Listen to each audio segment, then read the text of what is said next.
민법 우리가 거의 한 달 이상을 공부를 하셨는데 법률행위라는 개념은 잡히셨나요? 법률행위. 법률행위는 약속어죠, 그죠? 약속어인데 법률행위라는 개념부터 먼저 이해를 하실 필요가 있잖아요, 그죠?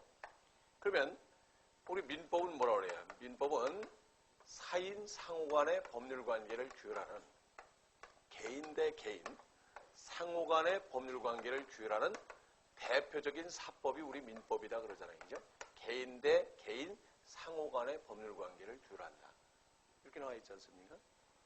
그래서 우리 민법은 그 법률관계 가운데 사인 상호간의 법률관계 가운데 재산관계와 가족관계를 규율하는 대표적인 사법이 우리 민법이에요. 그러면 법률관계라는 말부터 또 이해를 하셔야 되는데 간단하게만 설명드릴게요. 뭐 이런 기본적인 소양을 갖고 계신 분들은 좀 지루하게 느끼실 수도 있지만 사실은 자칫 이걸 이해를 못하면 전체가 무슨 구름을 걷는 것 같단 말이죠. 그러면 개인 대 개인 상호간의 법률관계를 규율하는 것이 우리 민법이다 그랬는데 그럼 우리 사람의 사회생활은요. 한번 생각해보세요. 사람의 사회생활은 법률관계도 있고 뭐가 있다? 인간관계도 있다 그러잖아요. 그죠? 첫 페이지에 보니까 법률관계, 인간관계 이런 말이 나와 있어요. 그럼 이걸 우리가 쉽게 이해하실 것이 법률관계와 인간관계의 차이는 뭐라는 거죠? 이 두 가지의 차이는 법적으로 강제할 수 있느냐 없느냐 이 차이예요. 아시겠습니까? 그럼 이건 무슨 말씀이냐면 우리는 사람은 사회생활하는 동안에 무수히 사람과 사람 사이에 뭐를 해요? 약속을 하면서 살아가죠. 그죠? 무수하게 약속을 하면서 살아가는데 가장 중요한 것은 그 약속을 지키지 않았을 때 법률적으로 강제할 수 있는 약속일 때는 그냥 약속이라고 한 거라고 뭐라고 그러죠? 계약이라고 그래요. 계약. 아시겠습니까? 그래서 바로 우리는 법률관계와 인간관계의 차이는 약속을 지키지 않아도 법률적으로 강제할 수 없을 때는 무슨 관계? 인간관계. 법률적으로 강제할 수 있을 때는 무슨 관계? 법률관계. 아시겠습니까? 이렇게 구분을 하시면 돼요. 예를 들어서 요즘 제 친구들이 한참 애들을 시집을 보내고 있어요. 아직 장가갈 나이는 그렇고 애들 시집을 그렇게 많이들 보내고 있는 친구들이. 근데 평소에 전혀 연락도 없던 놈이 최근에 와서 갑자기 친한 척을 하면서 청첩장을 보내옵니다. 그죠? 근데 저는 사실은 여러모로 이제 그런 면에서 보면 저는 아직 노부모님을 모시고 살고 있고 큰애가 지금 고3이고 둘째 애가 고1이니까 아직 저는 받으려면은 상호부조의 정신에 따라서 서로 주고받는다라면 저는 받을 때가 아직 멀었죠. 그죠? 근데 저는 지금까지 주기만 했지 받은 적은 한 번도 없었거든요. 근데 제일 얄미운 친구들이 뭐냐면 전혀 연락도 없던 친구들이 이렇게 결혼 시즌만 되면 이제 이렇게 우리가 심지어 어떤 사람들 청첩장을 보내오려면은 오래간만에 뭐 친구 만나고 같이 통성명하고 얼마 인사를 하는지 얼마 안 되는데 그런 사람도 청첩장을 보내요. 그죠? 그래서 아무튼 뭐 안 갈 자리 같으면 모르지만 이제 가기도 하고 그러는데 그럼 예를 들어 보세요. 저는 10만 원을 진심으로 축하하면서 우리가 부조를 했는데 내 애경사 때는 나타나지도 않았다. 이거 법률적으로 강제할 수 있어요? 없어요? 없죠. 이런 관계가 무슨 관계? 인간관계다 이 말이에요. 아시겠습니까? 근데 매매 계약을 체결했다. 교환 계약을 체결했다. 무슨 관계? 법률 관계죠.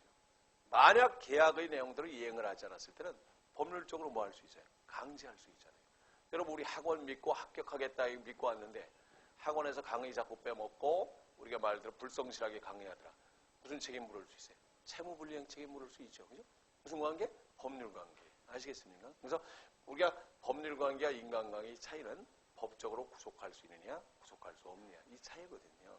그러면 우리 사회생활은 법률 관계가 많을 것 같아요? 인간관계가 많을 것 같아요? 인간관계가 훨씬 많죠. 그죠? 법률 관계가 많다면 이건 뭐예요? 너무 삭막하죠. 그죠? 근데 거기 보면 또 뭐가 나와 있어요? 호의관계라는 말이 나와 있어요. 호의관계. 그럼 호의관계라는 건 뭘까요? 호의관계라는 건 여러분이 많이 쓰잖아요. 호의적이다. 호의가 뭐예요? 좋은 뜻을 가지고 출발을 했어요. 그죠? 호의관계다. 이게 호의관계 그러면 대표적인 예가 가령 예를 들어서 이웃집 새댁이 애를 들쳐업고 막 왔다 갔다 뛰어다니고 있어요. 왜 그래? 그랬더니 손님이 갑자기 와서 아빠 친구들 와서 술상 부르라고 정신없대. 애는 나한테 맡겨. 무슨 관계? 호의관계. 가령 길을 지나가다가 보니까 여름대 학교 밑에 초등학교 애들이 둘이 땀을 뻘뻘 흘리면서 걸어가고 있더라. 산골길을. 차를 세워서 야 니네들 어디까지 가? 우리가 태워준다. 호의동성하죠? 호의관계. 근데 요즘은 세상이 삭막해져 갖고요. 한 번은 우리 친구랑 둘이 저 강원도 쪽에 갔다가 애들 둘이 그렇게 걸어가고 있길래 야, 차 좀 세워봐. 애들 좀 태워가자 그랬더니 차를 딱 세워갖고 얘들아 어디까지 가니? 타라 그랬더니 제 말은 들어보지도 않고 제 얼굴 봤으면 탔을 텐데 그죠? 그런데 뒤도 돌아보지 않고 막 도망가더라니까요. 세상이 참 그렇게 삭막해졌어요. 그죠? 그때 그렇게 호의동성을 했다. 무슨 관계? 호의관계. 그럼 호의관계라는 것은 인간관계에 더 가까울까요? 법률관계에 더 가까울까요? 인간관계에 가깝죠. 근데 호의관계는 뭐냐면요. 이걸 구태여 구별해 놓은 것이 인간관계에 가까운데 호의관계로 출발한 것이 뭐가 발생했다? 손해가 발생했다. 손해가 발생했다라면 뭘로 발전할 수 있다? 법률관계로 발전할 수 있다는 얘기입니다. 아시겠습니까? 법률관계로 발전할 수 있어요. 예를 들어서 호의동성을 했는데 동성 중에 사고가 났다. 그래서 애가 다쳤어요. 그래서 병원에 입원을 했다. 배상 책임을 묻는다. 그럼 뭘로 발전해? 법률관계로 발전하죠. 아시겠습니까? 그래서 호의관계는 인간관계에 가까운 관계인데 손해가 발생했을 때는 법률관계로 발전할 수도 있는데 근데 반드시 법률관계로 발전하는 것이냐? 아니다 이 말이에요. 당사자의 구체적 의사에 따라서 법률관계로 발전할 수도 있고 발전하지 않을 수도 있고 자, 당사자의 구체적 의사에 따라 예를 들어서 보세요. 동승자가 이게 일부러 호의적으로 동승시켜줬는데 뭐 다친 것도 별거 아니니까 내가 우리가 치료하겠다. 걱정하지 말고 가십시오. 그러면 인간관계로 끝나는 거예요. 아시겠습니까? 근데 그게 아니라 왜 그렇게 과속으로 질주하더니 이렇게 다치게 되느냐. 배상 책임을 묻는다면 법률관계로 발전한다 이 말이죠. 그렇게 일을 하시면 돼요. 애를 봐주다가 애가 다쳤대요. 그럼 애 엄마가 속상해도 우리 애가 개구져서 그래요. 그냥 데리고 가면 문제될 게 없죠. 근데 어떻게 아줌마는 우리 애 봐준다더니 이렇게까지 만들어놨어요. 이게 집어던지기 전에는 이렇게 될 수가 있어요? 배상 책임을 묻는다면 법률관계로 발전된다 이 소리. 아시겠죠? 그런 관계를 호의관계라고 하는 거예요. 아시겠습니까? 그래서 우리 민법은 사인 상호 간의 법률관계를 규율하는 것이 우리 민법이에요. 그러다 보니까 공법적 규율에 비해서 우리 민법이 어려운 이유가 어디에 있다고 그러죠?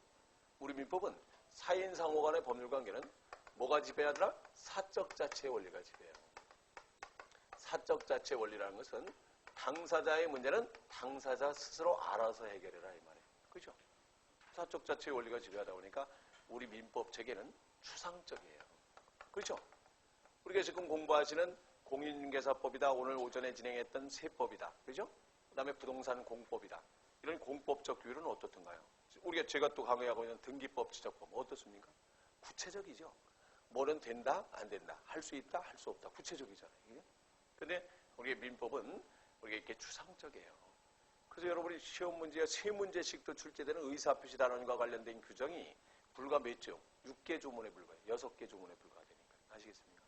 조문만 이해해갖고 민법 접근할 수 있든가요? 없든가요? 없어요. 아시겠습니까? 이게 추상적이다라는 얘기예요. 아시겠습니까? 그래서 이게 민법이 어려운 이유가 그렇기 때문에 민법은 절대로 암기 위주로 접근해서는 안 돼요. 이해 위주로 접근해야 됩니다. 아시겠습니까? 그럼 아까 제가 법률행위 개념이 뭡니까? 제가 이렇게 말씀드렸잖아요. 법률행위란 말이죠. 이 법률관계가 발생하는 사유는 자 사인상호 간에 법률관계가 발생하는 사유는 크게 두 가지예요. 그죠?